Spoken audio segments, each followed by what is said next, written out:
Hi friends, எப்படி இருக்கீங்க? இன்னைக்கு ஹெல்தியான ப்ரௌன் பிரெட் வச்சு ஒரு ஈஸியாக பிரேக்ஃபாஸ்ட் ரெசிபி பார்க்கலாமா? ப்ரௌன் பிரெட்ல ஃபைபர் அதிகமாக இருக்கிறதால நம்ம டைஜஷனுக்கு ரொம்ப நல்லது. பிளட் சுகர் லெவலை ஸ்டடியாக வச்சிருக்கும். டயபெட்டிஸ் இருக்கிறவங்க இது சேஃபாக எடுத்துக்கலாம். இது ரொம்ப நேரம் பசியை கட்டுப்படுத்தும், அதனால வெயிட் கண்ட்ரோலுக்கும் நல்லது. So weekly 2 to 3 times brown பிரெட்டை சேர்த்துக்கிட்டா நம்ம ஹெல்த்துக்கும் ரொம்ப நல்லது. வாங்க எப்படி செய்யுதுன்னு பார்க்கலாம். பேனில் 2 டேபிள் ஸ்பூன் எண்ணெய் ஊற்றி அதில் கட் பண்ணி வச்சிருந்த வெங்காயத்தை போட்டு வதக்கி அதோட கொஞ்சம் உப்பு சேர்த்து நல்லா வதக்குங்க. வெங்காயம் கொஞ்சம் சாஃப்டானதும் ஒரு டீஸ்பூன் இஞ்சி பூண்டு பேஸ்ட் எடுத்து பச்சை வாசனை போகிற வரைக்கும் நல்லா வதக்குங்க.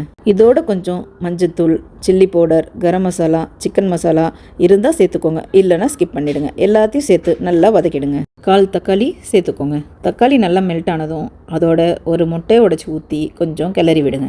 4 பிரெட்டை எடுத்து கியூப் சைஸில் கட் பண்ணி அதில் சேர்த்துடுங்க. நம்ம ஏற்கனவே ஆனியனில் உப்பு போட்டதால் பிரெட்டில் லைட்டாக கொஞ்சம் உப்பு சேர்த்து நல்லா கிளறுங்க.